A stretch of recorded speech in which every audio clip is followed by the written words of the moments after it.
Você acompanha Jornal da Rede Alesp.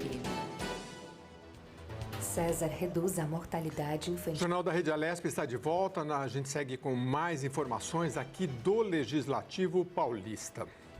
O deputado professor Walter Vittione, do MDB, vai presidir a Comissão de Atividades Econômicas no próximo biênio. Na eleição realizada na tarde de ontem, também ficou decidido que a vice-presidência fica a cargo do deputado Marcos Damasio, do PL.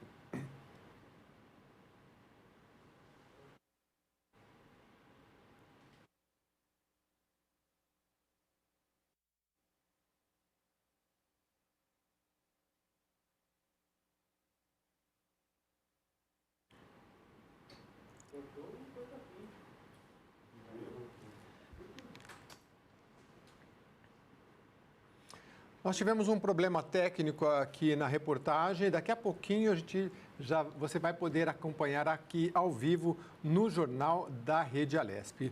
Olha, a versão digital do Exame Nacional do Ensino Médio, o Enem 2021, vai ter recursos de acessibilidade inéditos. Os participantes que solicitarem determinado atendimento especializado e tiverem o pedido aprovado pelo Instituto Nacional de Estudos e Pesquisas Educacionais, que é o INEP, vão poder realizar prova ampliada, super ampliada ou com contraste. Será permitido também que os inscritos usem materiais próprios que auxiliem na realização da prova no computador.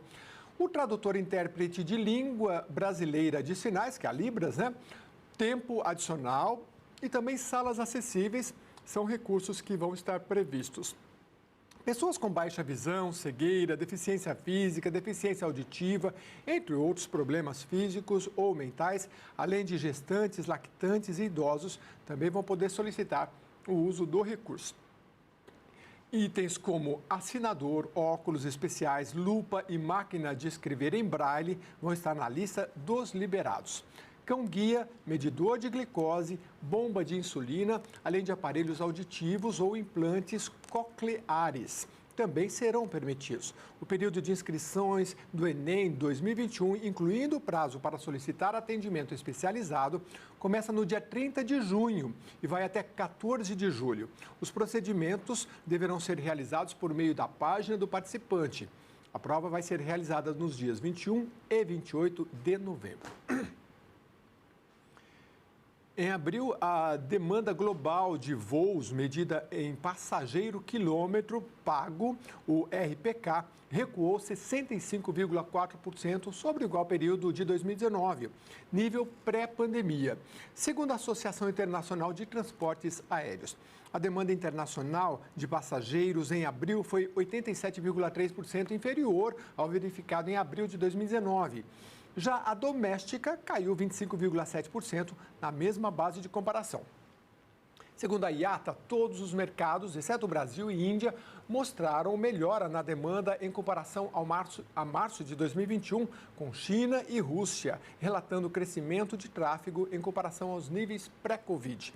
Em abril deste ano, a demanda doméstica no Brasil, RPK, recuou 60,9% sobre igual intervalo de 2019. Olha, o deputado professor Walter Vittione, do MDB, vai presidir a Comissão de Atividades Econômicas no próximo biênio, na eleição realizada na tarde de ontem, como a gente já falou aqui para você. Ficou decidido também que a vice-presidência fica a cargo do deputado Marcos Damasio. Vamos acompanhar. A Comissão de Atividades Econômicas escolhe presidente e vice-presidente para o biênio 2021-2022. A reunião especial da Comissão de Atividades Econômicas foi conduzida pelo deputado Barros Munhoz, do PSB. Os deputados professor Walter Vittione, do MDB, e Frederico Dávila, do PSL, concorreram à presidência da comissão. Escolhido por votação, o novo presidente da Comissão de Atividades Econômicas é o deputado professor Walter Vittione, do MDB. Queria agradecer, embora à distância, pessoalmente, cada um dos senhores que me honraram com esse voto e que eu farei o melhor de mim para honrar essa procuração que vocês estão me dando aqui na CAI. E eu sei que palavras não pagam dívida, mas eu queria expressar a minha gratidão por esse gesto e por esse ato dos senhores. Meu muito obrigado. O deputado Marcos Damasio, do PL, foi escolhido como vice-presidente da Comissão de Atividades Econômicas. É uma comissão extremamente importante, uma comissão que tem uma responsabilidade, uma visibilidade muito grande, e eu espero somar aí com o presidente, com os demais colegas aí que compõem a comissão, para a gente poder aí somar esforços e fazer o melhor na tramitação dos projetos de interesse do povo paulista. As reuniões da Comissão de Atividades Econômicas ficaram agendadas para as quartas-feiras, às 14h. Muito bem, mais uma comissão aí para a gente acompanhar, e você vai acompanhar tudo aqui pelo Jornal da Rede Aleste também. Olha, a gente vai falar agora sobre o PL 251 de 2021. Esse PL trata da criação de unidades regionais de saneamento básico. Sobre esse assunto, eu vou conversar agora com Marcos Penido. Ele é secretário estadual de Infraestrutura e Meio Ambiente. Boa tarde, secretário. Seja muito bem-vindo novamente ao Jornal da Rede Alesp. Muito obrigado, Jeremias. Eu que agradeço a oportunidade de estar falando com você, com todos os nossos espectadores, com todos aqueles que estão nos assistindo e com a nossa Alesp, né? A nossa querida Casa de Leis, que tem aí feito um belíssimo trabalho no sentido de promover o desenvolvimento do nosso Estado com discussões super importantes de temas extremamente relevantes para a população de São Paulo. Secretário, vamos explicar, muito obrigado por nos atender. O que são essas unidades regionais de saneamento básico? Bom, primeiro a gente tem que contextualizar um pouco, Jeremias. O ano passado foi aprovado na Câmara de Deputados e no Senado e foi promulgada a lei do Marco Geral de Saneamento. O Marco Geral de Saneamento traz como um grande objetivo que até o ano de 2033 possamos ter a universalização no nosso país dos serviços de abastecimento de água, coleta e tratamento de esgoto. E uma das determinações desse marco legal é que isso seja feito através de regionalização, que se somem os municípios, que se somem as regiões, as áreas, no sentido de poder dar ganho de escala e também a utilização de estruturas existentes e o compartilhamento das mesmas para que a gente possa chegar nesse ponto. E um outro tema muito importante, que essas regiões possam praticar o subsídio cruzado, ou seja, a compensação dos municípios, das micro-regiões superavitárias com aquelas deficitárias para que se possa ter o equilíbrio e de uma vez por todas, nós possamos dotar os municípios de São Paulo, no nosso caso, e do nosso Brasil, do saneamento básico, que nada mais é do que dignidade. E dentro daquilo que foi aprovado no marco, está a constituição pelos estados até o próximo dia 15 de julho, através de lei ordinária, das regionalizações estaduais, com várias exigências, com várias formas de se fazer, com vários quesitos, mas, acima de tudo, que essas regiões tenham a sustentabilidade econômica financeira e possam permitir o subsídio cruzado no sentido de dotar os municípios que têm menores condições para que também aquela população alcance o tão sonhado saneamento básico. São Paulo, diferente do Brasil, ele já vive uma outra realidade, mas nós temos grandes desafios ainda a tratar. Na questão do abastecimento de água é pequeno o nosso déficit, mas na coleta e principalmente no tratamento temos um déficit muito grande. Cerca de 24% da nossa população ainda não tem esgoto tratado. E através desse processo da regionalização, da somatória dos esforços, do ganho de escala, da otimização da utilização dos equipamentos, com certeza poderemos, através da estrutura organizacional que cada uma dessas regiões irá fazer, ter a sustentabilidade econômica e financeira para colocar em prática a implementação das obras e serviços que levem à universalização dos serviços de abastecimento de água, coleta de esgoto e tratamento de esgoto. Secretário, para entender melhor, quando a gente fala de regionalização, me parece que no estado de São Paulo serão 4, depois eu vou pedir para o senhor explicar, mas a gente está falando do quê? De um prédio físico, de um tratamento regionalizado, ou é uma questão administrativa e de recursos que vai olhar, sei lá, para 30, 40 municípios que vão estar juntos e que aí podem ter soluções aí de água, esgoto, pensada de uma forma global. Como é que seria? Nesse caso específico, Jeremias, muito importante essa sua colocação, essa regionalização é igual a gestão.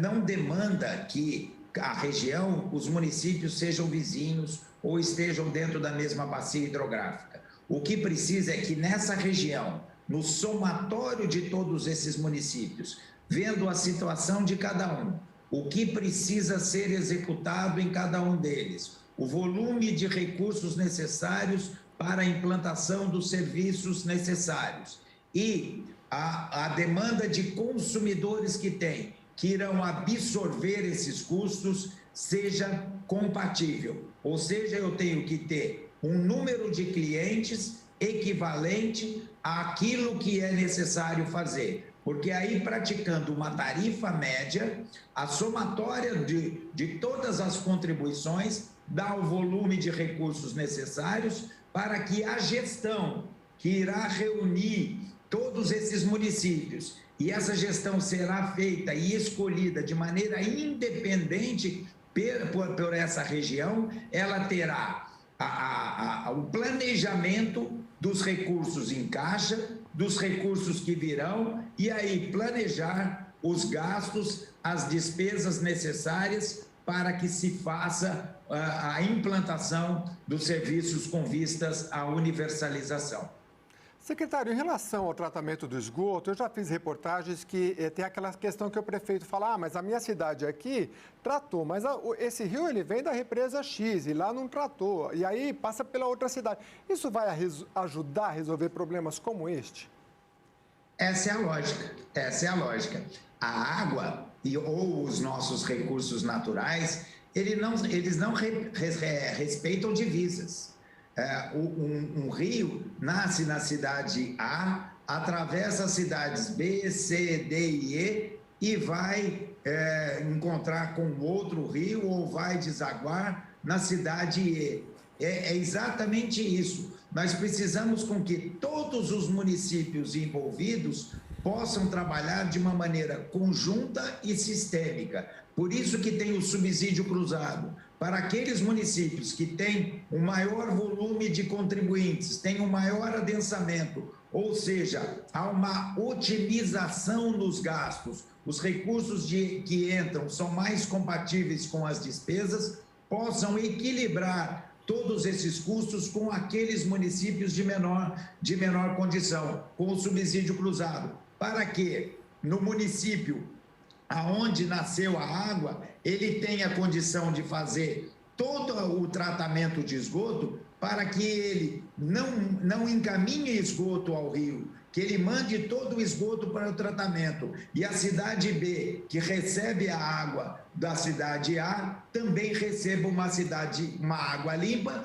e, da mesma forma, passe para a cidade ajusante, a cidade abaixo, também uma água limpa. É uma maneira de trabalharmos de forma conjunta. Da mesma forma que falamos do esgoto, Jeremias, também da água. A água da região metropolitana de São Paulo, muito dela está na represa dos reservatórios da Cantareira. A Cantareira é fora da região metropolitana. Então, a água é reservada no lugar A e abastece as cidades B, C, D e E. É um trabalho conjunto. A água não é de ninguém. Os recursos naturais não possuem dono. Todos nós somos os donos dela e ela é de todos nós. O que precisamos entender é que a somatória dos esforços, das obras, da execução e implantação dos sistemas será fundamental para que se garanta que água boa, tratada, chegue nas torneiras das casas e o esgoto também deixe de cair in natura nos córregos, seja coletado e encaminhado para tratamento, para que nenhuma cidade encaminhe poluição para outra ou receba poluição de outra, e que também a administração dos recursos hídricos seja feita de uma maneira equilibrada, para que não sobre em nenhum lugar e falte em outro. Muito importante essa explicação, secretário. Então, município, o senhor já falou, mas é questão de municípios menores. Eu sempre dou um exemplo aqui, a região que eu conheço, Montemor, que é perto de Campinas, né? Agora está muito desenvolvida, acho que o senhor conhece também, mas às vezes tem um município que é pequeno, ele tem pouca condição. Aí tem Paulínia, que é um município, né, pujante, que tem uma refinaria grande, né? E aí, não só na questão do ambiente, consegue-se fazer compensações e pensar regionalmente. Eu vi que vocês também fizeram aí recentemente o ICMS ambiental, que é uma outra forma também de compensação. Esse é um olhar globalizado, secretário, porque a gente tem um foco mundial na questão do meio ambiente, né? Qual é a importância desse pensamento assim mais globalizado, regionalizado, para trazer soluções ambientais, inclusive economicamente, porque quando uma empresa vai investir, ela quer saber como é que está o meio ambiente. Hoje é muito importante isso, né? Hoje, sustentabilidade é igual a desenvolvimento. Nenhum fundo investidor, nenhuma empresa, ela investe em locais, em municípios, em estados em que não se tenha a garantia da sustentabilidade, não se tenha uma economia focada na proteção do meio ambiente. Isso é fundamental. Hoje, um município, um estado que preserva, conserva e tem política ambiental é um dos caminhos para se ter o desenvolvimento. E quando você falou da questão regional, Jeremias, eu vou fazer um exemplo macro que fica claro o quão é importante que se extrapole da questão local. Nessa semana, junto com o nosso governador João Dória, nós celebramos um convênio da Sabesp com a FAS, que é a Fundação Amazônia Sustentável. Através desse convênio, as pessoas poderão, de maneira espontânea, fazer doação utilizando a conta da água da Sabesp, que irá, através de um fundo, encaminhar os recursos para o Fundo da Amazônia Sustentável. Aí você me pergunta, mas o que São Paulo tem a ver com a Amazônia? Tudo, porque manter a qualidade da nossa floresta amazônica, preservar a nossa floresta amazônica, preservar todo aquele bioma e aquela natureza é fundamental para o regime de chuvas aqui da região centro-oeste e da região sudeste. Os famosos rios voadores ou o vapor amazônico que é formado, que depois ele concentra e é transformado em chuva na nossa região, depende de lá. Então, não adianta aqui também pensarmos isoladamente nos municípios, pensar cada um dos municípios. Nós temos que pensar de uma maneira regional. O meio ambiente, ele não respeita essas divisas. Então, a floresta, a unidade de conservação que está num determinado lugar, ela faz o bem para o ambiente, ela faz o sequestro de gás carbônico para todo o mundo. Então, a questão ambiental, a questão de saneamento tem que ser pensada de maneira global e de uma maneira em que, naqueles locais onde há as melhores condições financeiras, compensem naqueles que há menor condição financeira. Ou seja, estabelecendo-se a tarifa média, estabelecendo a tarifa justa, a tarifa social, a tarifa que remunere efetivamente esses serviços, respeitando toda a questão social, possamos ter a sustentabilidade econômico-financeira para fazer frente aos investimentos necessários. Não dá para se pensar isoladamente, dependemos um dos outros. Basta ver nessa crise hídrica que vivemos agora, que foi decretada pela ONS e pela ANA. A crise hídrica está na Bacia do Paraná, e a Bacia do Paraná envolve Minas, Mato Grosso, São Paulo e Paraná. não dá também para se ter soluções isoladas. Precisamos desse intercâmbio, desse equilíbrio entre os locais de reservação, os locais de defluência mínima para garantia da vida dos rios e a maneira com que se possa manter o controle hídrico, mas compensando e equilibrando todos os estados. Não dá para se pensar nessas questões isoladamente. Temos que, sim, ver regionalmente e, no nosso caso, estadualmente, nas regiões estabelecidas e aprovadas no PL 251, a quem parabenizo novamente pela condução, o nosso presidente Carlão Piatari, os nossos líderes, o Vinícius Camarinha e a Analice Fernandes. Agradeço imensamente, doutor Marcos Penido, secretário estadual de Infraestrutura e Meio Ambiente, aliás, Marcos Penido, só, e pela participação aqui, sempre nos atualizando. Obrigado mais uma vez, secretário. Eu que agradeço mais uma vez a oportunidade de falar sempre com você de temas tão importantes para a população de São Paulo. Conte sempre conosco, estamos sempre à disposição. Muito obrigado. Aí, projeto importante, recém-aprovado. E olha só, agora a gente vai falar sobre outro projeto de lei. Vamos ver, o governo estadual já está autorizado pela Assembleia Legislativa do Estado de São Paulo a criar distritos turísticos em todas as regiões paulistas. O objetivo é desenvolver o setor, incentivar o empreendedorismo e melhorar a infraestrutura e criar mais empregos e renda para a população. Os distritos turísticos serão criados por meio da Lei 17374 de 2021, sancionada e publicada ontem pelo governador João Dória no Diário Oficial. O projeto foi aprovado pelos parlamentares paulistas no dia 1º deste mês, após a tramitação e análise de comissões, e autoriza a promoção turística usando a logomarca SP para Todos. Pela lei, o setor poderá receber fomento de parcerias entre entes públicos e também privados. Ações de promoção ao turismo também são destaques da medida. Para a instituição dos distritos, serão necessários estudos técnicos que identifiquem o potencial turístico nacional e internacional da área.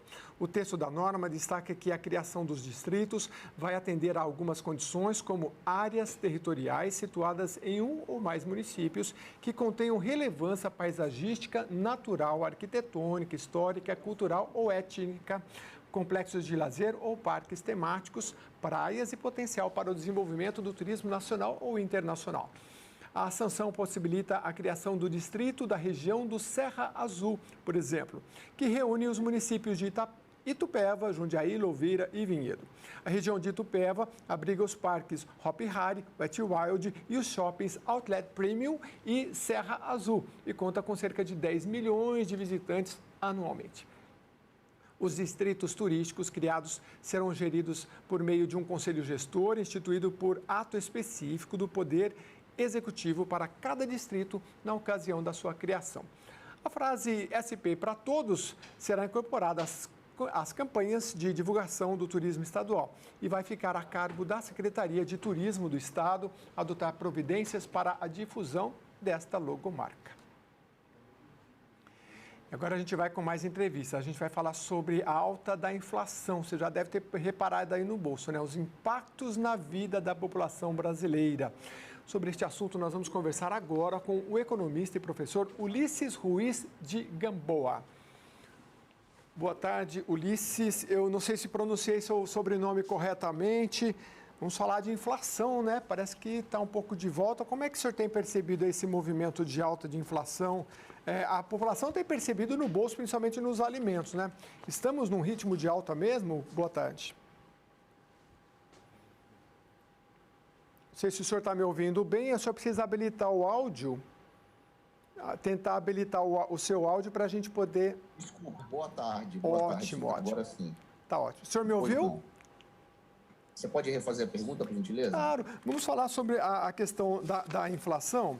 E a gente já falou aqui no início que estamos em alta. A inflação tem a maior alta em 25 anos e atinge 8,06% em 12 meses, né? A pesquisa é o IPCA que nós estamos falando. Por que estamos com essa alta de inflação? A gente tem, por causa da pandemia?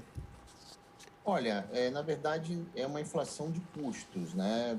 A gente está tendo aumentos nos preços basicamente do combustível e da energia.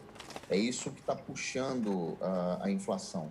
Não é uma inflação devido a um maior gasto, né? Até porque, apesar da recuperação aí também mostrada pelo IBGE no varejo, o crescimento da procura, da demanda tem sido baixo. Então, a gente está vivendo uma situação em que estamos aí com pouca chuva, isso está aumentando o custo de geração de energia e, por outro lado, os aumentos nos preços dos combustíveis devido ao encarecimento no mercado internacional. E esse é um binômio, né, extremamente ruim, creio, para a população geralmente menos favorecida, vulneráveis, né? Porque assim, quando a inflação está alta é porque a população está consumindo, então tem que aumentar a Selic para frear o consumo. Não é o caso, então. E além disso, a gente está tendo, você falou na população com renda menor, a gente está tendo também aumentos nos preços dos alimentos, principalmente carne, também devido ao encarecimento dos insumos, da ração, da soja, do milho. Então, no fundo, a gente está vivendo realmente uma inflação devido ao aumento de custos, o que no momento é ruim pelo alto desemprego, né? Pela situação econômica difícil que está atravessando a grande maioria das famílias. Não é realmente uma situação agradável.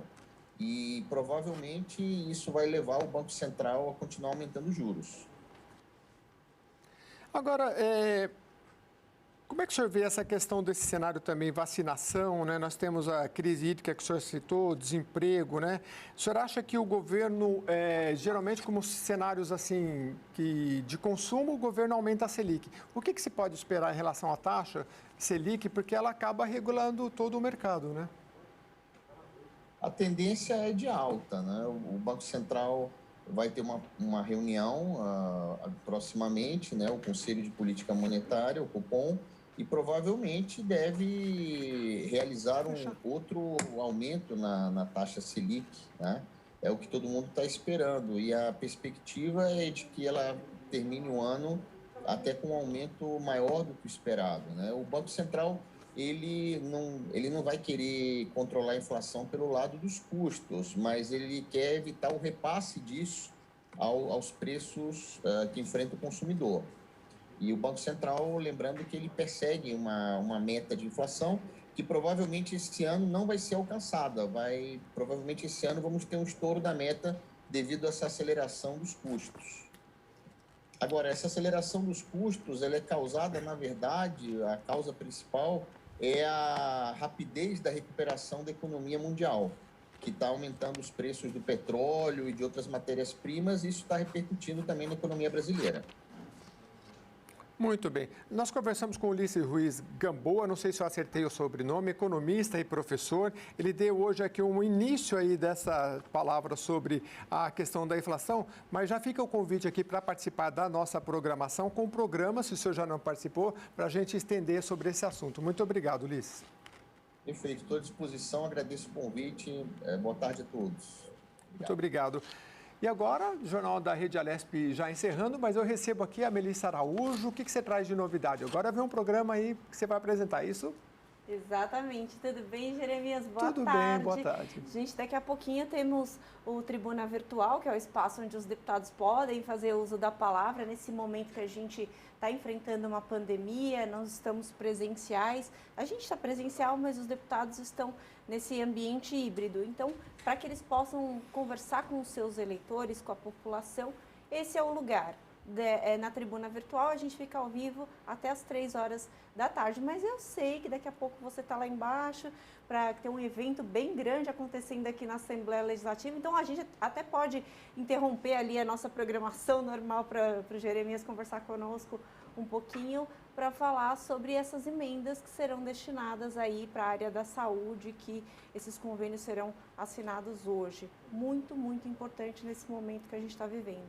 Muito, muito importante. Eu vou acompanhar esse evento daqui a pouquinho. O Jornal da Rede Alesp fica por aqui. A gente volta amanhã no mesmo horário. Você fica agora, então, com o Tribuna Virtual com a Melissa. Até a próxima edição aqui do Jornal. Tchau, tchau.